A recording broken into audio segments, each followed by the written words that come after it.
آپ علیہ السلام کی وفات کیسے ہوئی؟ ایک تو حدیث بخاری اور مسلم میں ہے کہ نبی علیہ السلام یہ دعا کیا کرتے تھے، اے اللہ میری خواہش ہے میں تیری راہ میں قتل کیا جاؤں، پھر زندہ کیا جاؤں، پھر قتل کیا جاؤں، پھر زندہ کیا جاؤں، پھر قتل کیا جاؤں، پھر زندہ کیا جاؤں، پھر قتل کیا جاؤں۔ یہ قتل کے الفاظ ہیں، آپ نے ترجمے میں شہادت کر دیا ہوا ہے، کیونکہ آپ جو ہے نا وہ، حالانکہ شہادت بھی عربی کا لفظ ہے، لیکن یہ لوگ اللہ تعالیٰ کو بھی ٹیچ کرنا چاہتے ہیں نا۔ قرآن میں وہ آیت ہے نا، وما محمد الا رسول قد خلت من قبلہ الرسل افئن مات او قتل، محمد تو نہیں مگر ایک رسول ہی، اگر یہ مر جائیں یا قتل ہو جائیں تو کیا تم دین سے الٹے قدم پھر جاؤ گے؟ انہوں نے اردو میں ترجمہ پتہ کیا کیا ہے؟ اگر یہ وصال فرما جائیں یا شہید ہو جائیں۔ حالانکہ وصال بھی عربی کا لفظ ہے اور شہید بھی عربی کا لفظ ہے، اللہ نے یہ لفظ نہیں استعمال کیا۔ They are trying to teach their lord, یہ اپنے خدا کو تعلیم دینا چاہتے ہیں، اور اسی تعلیم کی وجہ سے بدعقیدگی آ گئی۔ وصال کا تو مطلب وہ کہتے ہیں وصل ہوا ہے، کہتے ہیں وفات تو ہوئی نہیں، وصال ہوا ہے، وہ پھر آگے پوری ایک کہانی بھی شروع ہو گئی۔ ٹھیک ہے، تو یہاں پہ بھی نبی علیہ السلام فرمایا تیری راہ میں قتل کیا جاؤں، شہید نہیں قتل کیا جاؤں۔ تو اب قرآن پاک کا یہ وعدہ ہے، کتب اللہ لاغلبن انا ورسولی، یہ میں نے طے کر دیا ہے کہ میں اور میرے رسول غالب رہیں گے۔ تو چونکہ رسول غالب رہتے ہیں اس لیے کبھی کوئی رسول قتل نہیں ہو سکتا۔ جتنے قتل ہوئے ہیں وہ انبیاء تھے۔ آپ دیکھیں حضرت زکریا علیہ السلام رسول نہیں تھے، نبی تھے، وہ قتل ہو گئے، اور حضرت عیسیٰ علیہ السلام رسول تھے، قتل نہیں ہوئے، اللہ نے ان کو زندہ اٹھا لیا، بچا لیا۔ نبی علیہ السلام کو بھی اللہ تعالیٰ نے بچایا۔ قتل کا پہلا فتویٰ تو جاری ہوا جب آپ ہجرت کرنے لگے تھے، اس وقت اللہ نے بچایا۔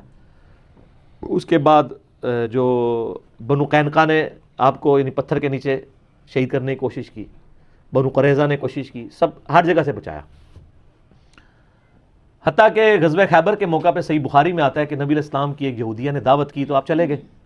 اس سے یہ بات پتہ چلی کہ آپ کافروں کی دعوت میں بھی جا سکتے ہیں۔ تو اس نے نا اس یعنی گوشت، بکری کے گوشت میں زہر ملا دیا۔ تو نبی علیہ السلام جب وہ کھانے لگے تو وہ گوشت کا ٹکڑا بول اٹھا کہ یا رسول اللہ آپ مجھے نہ کھائیں۔ اس وقت تک آپ زبان پہ رکھ چکے تھے تو آپ نے تھوک دیا، لیکن پھر بھی اس کا اثر اندر گیا، اور ابو داؤد میں ڈیٹیل آتی ہے کچھ صاحب نے کھا بھی لیا اور اس میں سے کچھ شہید بھی ہو گئے۔ اس کے قصاص میں پھر یہودیہ کو قتل بھی کروایا گیا۔ آپ علیہ السلام کو بلایا، تم نے کیا حرکت کی ہے؟ ان کا ہم نے آپ کو چیک کرنا تھا کہ آپ اللہ کے رسول ہیں یا نہیں ہیں۔ اگر آپ اللہ کے رسول ہیں تو اللہ آپ کو بتا دے گا کہ اس کے اندر زہر ہے، اور اگر آپ نہ ہوئے تو آپ سے ہماری جان چھوٹ جائے گی۔ ایمان پھر بھی نہیں وہ لے کے آئے، دل بے ایمان تے اجتا ٹھہر، جس کا دل بے ایمانی پہ اترا ہوا ہے لیم ایکسکیوزز بہت وہ ڈیوائز کر لے گا۔ یہ وقتی طور پر زہر کا اثر ڈائلیوٹ ہو گیا، لیکن 4 سال کے بعد 11 ہجری میں صحیح بخاری میں ہی ہے کہ اما عائشہ کہتی ہیں کہ نبی علیہ السلام اپنی وفات کے دنوں میں کہتے تھے کہ 4 سال پہلے جو مجھے زہر دیا گیا تھا وہ مجھے مسلسل تکلیف دیتا رہا ہے، لیکن اب تو وہ میری رگیں کاٹ رہا ہے۔ تو آپ علیہ السلام کو اللہ تعالیٰ نے آنرری طور پہ اس زہر کا اثر لوٹا کر شہادت کے درجے پہ فائز کیا ہے۔ اگر وہ والی شہادت اسی وقت بھی ہو سکتی تھی، یعنی شہادت کے درجے تک پہنچانا تھا، تو نبی علیہ السلام یعنی شہید ہوئے ہیں۔ اور لیکن یہ شہادت وہ والی نہیں ہے کہ کافروں نے آپ پہ غلبہ پایا ہو، اللہ تعالیٰ نے ایک بہانہ بنایا آپ علیہ السلام کو دنیا سے اٹھانے کا، آپ نے شہید تو ہونا ہی تھا۔ ٹھیک ہو گیا۔ علی بھائی اگلا سوال ہے کہ نبی صلی اللہ علیہ وآلہ وسلم کی وفات کے بعد اس امت نے آخر آل محمد صلی اللہ علیہ وآلہ وسلم پر اتنا ظلم کیوں کیا؟ جب یہ کتاب المستدرک علی الصحیحین للحاکم النیسابوری، حاکم نیسابوری کی کتاب المستدرک علی الصحیحین، جلد نمبر 3، چھاپ دارالفکر بیروت لبنان، چھپی ہے سنہ 2009 دارالفکر بیروت میں۔ کتاب المغازی والسرایا، صفحہ نمبر کون سا ہے بھائی؟ صفحہ نمبر ہے 275، حدیث نمبر ہے 4449۔ هذا حدیث صحیح علی شرط الشیخین، یہ بخاری اور مسلم دونوں کی شرط پہ صحیح ہے۔ حاکم نے کہا 4449، 4449 ذہبی صاحب نے کہا تلخیص مستدرک میں، علی شرط البخاری و مسلم، دونوں نے کہا، مسلم نے، اس نے حاکم نے بھی کہا ہے اور ذہبی دونوں نے کہا کہ یہ بشرط بخاری و مسلم یہ حدیث صحیح ہے۔ حدیث کیا ہے میرے بازی؟ حدیث یہ ہے، حدیث یہ ہے 4449۔ عبداللہ ابن مسعود فرماتے ہیں لأن احلف تسعا ان رسول اللہ صلی اللہ علیہ وآلہ قتل قتلا احب الی من ان احلف واحدتا انه لم يقتل، اس سے کہ میں ایک دفعہ قسم کہوں کہ پیغمبر شہید نہیں ہوئے، مجھے زیادہ پسند ہے کہ 9 مرتبہ میں قسم کھا لوں پیغمبر شہید ہوئے، قتل ہوئے، ٹھیک ہے نا؟ دوسرے الفاظ میں ایک دفعہ نہیں کہہ سکتا کہ پیغمبر شہید نہیں ہوئے، لیکن میں 9 دفعہ قسم کھا کے کہہ سکتا ہوں کہ پیغمبر شہید ہوئے، مقتول یعنی دنیا سے پکا گئے۔ کر رہے ہیں۔ ہاں بالکل، کہتے ہیں میں 9 دفعہ قسم کہوں تو مجھے اچھا لگتا ہے کہ 9 دفعہ بیٹھ کے قسم کھا لوں۔ عربی زبان میں یہ بہت دفعہ اس دفعہ کہتا ہے کہ میں 10 دفعہ یہ کہا، میں 7 دفعہ تمہیں کہہ دیں، اس کا مطلب 7 دفعہ نہیں ہوتا، یعنی بہت دفعہ، ٹھیک ہے نا؟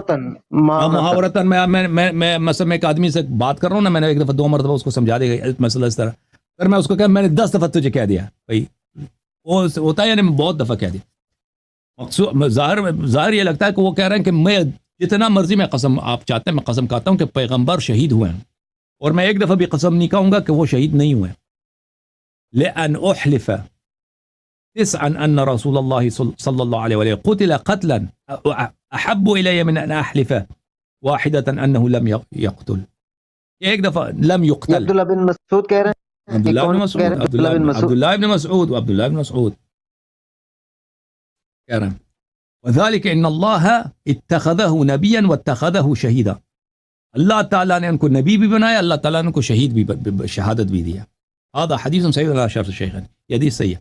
تو ان کی شہادت یہ تو ثابت ہے کہ ان کی شہادت ہوئی ہے۔ شہادت کس طرح ہوئی؟ نہ صرف مستدرک میں نہیں، اور بھی کتب میں موجود ہے۔ عبداللہ بن مسعود سے کہ رسول پاک صلی اللہ علیہ وآلہ وسلم کی شہادت ہوئی ہے۔ اب ان کی شہادت کیا اس سے ہوئی ہے؟ یہودی عورت نے خیبر میں ان کو زہر دینے کی کوشش کی تھی۔ وہ تو رسول پاک صلی اللہ علیہ وسلم کا اعجاز ہے کہ وہ جب کھانا لایا گیا تھا تو وہ پیغمبر صلی اللہ علیہ وسلم نے کہا کہ یہ جو دمبا ہے، دمبے کے جو ران تھا، لیگ تھا یا بکرے کا لیگ تھا، وہ مجھے کہہ رہا ہے کہ میں زہر آلود ہوں، مجھے نہ کھاؤ۔ وہ تو ان کا اعجاز ہے۔ تو دوسرے نے ساتھ جو بیٹھا تھا وہ اسی وقت مر گیا تھا نا جس نے کھایا تھا۔ یہ تو ان کا اعجاز ہے، یہی کہ بکرے نے کہا تھا ان سے، تو اگر اس نے کہا تھا اس کے باوجود انہوں نے لقمہ اٹھا کے کھایا، یہ تو کسی کتاب میں نہیں ہے، ٹھیک ہے نا؟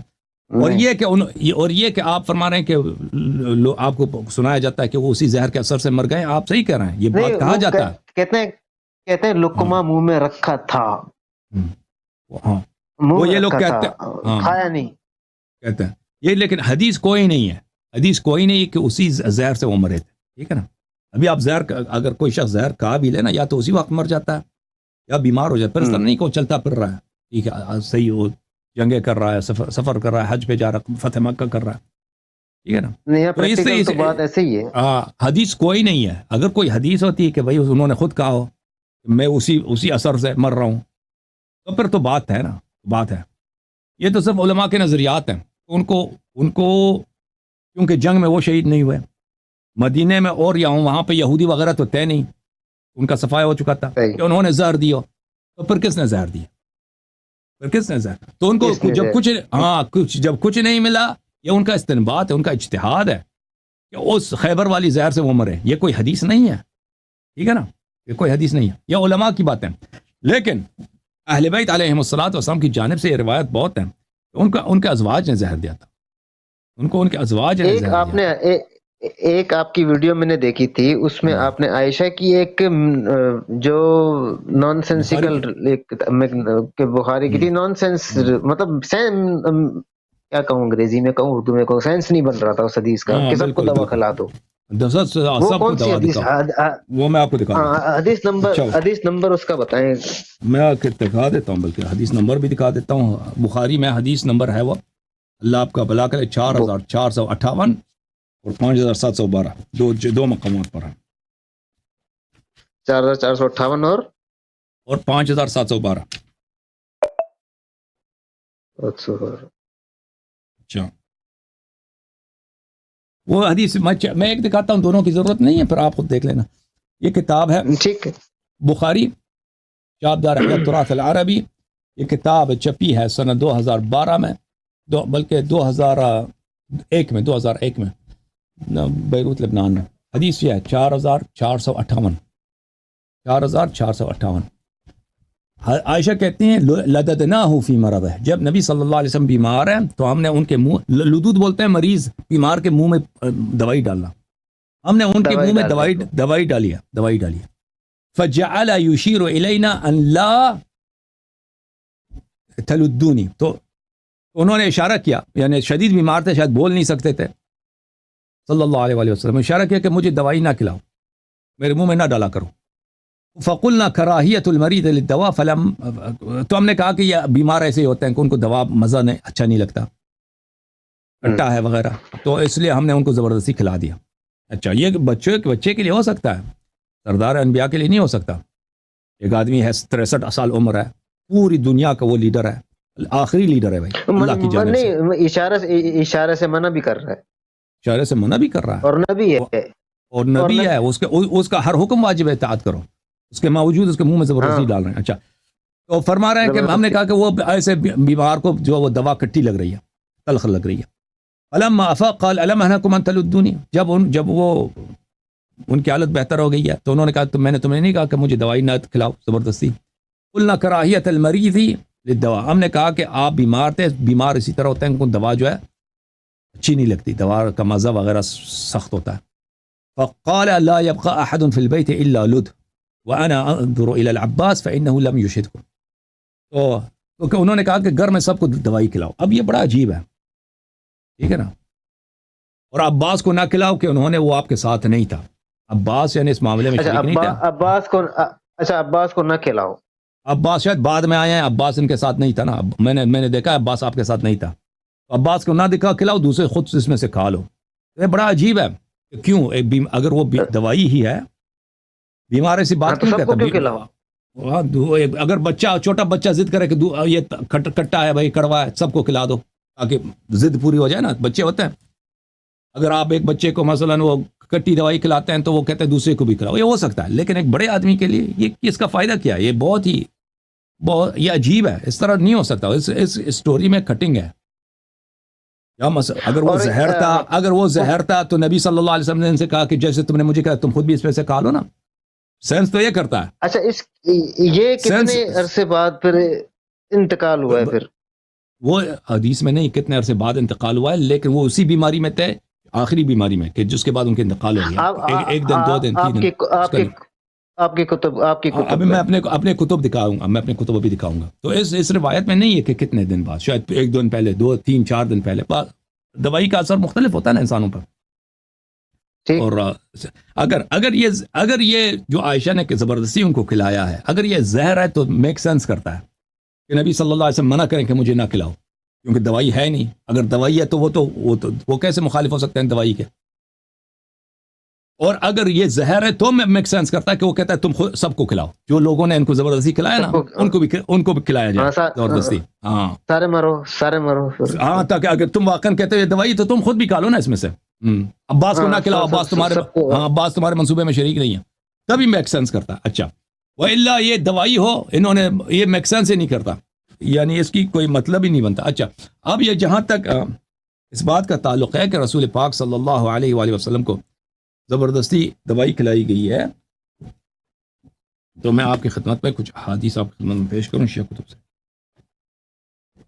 یہ کتاب بحار الانوار جلد نمبر 22 ہے، جلد نمبر 22، دار احیاء التراث العربی، جز ثانی والعشرون. یہ نبی صلی اللہ علیہ وسلم کی کہانی ہے، تاریخ نبینا. اس میں عائشہ اور حفصہ کے احوال ہیں. عائشہ اور حفصہ ہاں بالکل سیرہ ہے، کئی مجلدات پر ہے. نبی صلی اللہ علیہ وسلم کی جو تاریخ ہے بحار الانوار میں 10 مجلدات ہیں اس طرح. اس میں جلد نمبر 22 جو ہے اس میں یہ ہے، وہ روایت کرتے ہیں کتاب علی بن ابراہیم قمی سے کہ رسول اللہ صلی اللہ علیہ وسلم نے حفصہ سے کہا کہ میرے بعد خلافت تیرے والد کو ملے گی. اور کیونکہ وہ حفصہ جو ان کو نبی صلی اللہ علیہ وسلم کو تنگ کر رہے تھے کہ آپ اپنے بیوی ماریا کے پاس کیوں جاتے ہیں، کیونکہ ماریا بڑی خوبصورت تھی اور وہ ایک بچے کا ماں بھی تھی نا، اللہ تعالیٰ نے ان کو بیٹا بھی عطا کیا تھا ابراہیم علیہ السلام، پھر ان کی وفات ہو گئی تھی، تو آپ ان کے پاس کیوں جاتے ہیں؟ ہاں تو نبی صلی اللہ علیہ وسلم نے کہا کہ میں آپ کو ایک بات بتاتا ہوں، تم کسی کو نہیں بتانا، اگر کسی کو تم نے بتایا تو تم پر اللہ کی لعنت ہے، خلافت تیرے باپ کو ملے گی میرے بعد. تو اس نے کہا کہ چلے میں کسی کو نہیں بتاتا، آپ مجھے بتائیں کہ آپ کو کس نے بتایا؟ انہوں نے کہا اللہ نے مجھے بتایا. تو وہ حفصہ نے پھر عائشہ کو بتایا، عائشہ نے ابو بکر کو بتایا، ابو بکر نے عمر کو بتایا. جب یہ آپس میں ان کو پتہ چل گیا کہ پیغمبر صلی اللہ علیہ وسلم کو واقعاً انہوں نے کہا ہے کہ اگر وہ دنیا سے چلے جائیں ابو بکر خلیفہ بنے گا، تو انہوں نے تہیہ کر لیا. انہوں نے کیا تہیہ کیا؟ بلے تہیہ کیا امکان بلے اجتمعوا 4 على ان يسموا رسول الله صلی اللہ علیہ وآلہ وسلم. تو انہوں چاروں نے فیصلہ کیا کہ آپ پیغمبر صلی اللہ علیہ وسلم کو زہر دیتے ہیں. اور اس کے بعد وہی آیہ نازل ہوئی ہے نا ان تتوبا الی اللہ فقد صغت قلوبکما وان تظاہر علیہ فان اللہ مولاہ وجبریل وصالح المؤمنین والملائکۃ بعد ذلك. یہ کون سی کون سی سورہ آیت ہے؟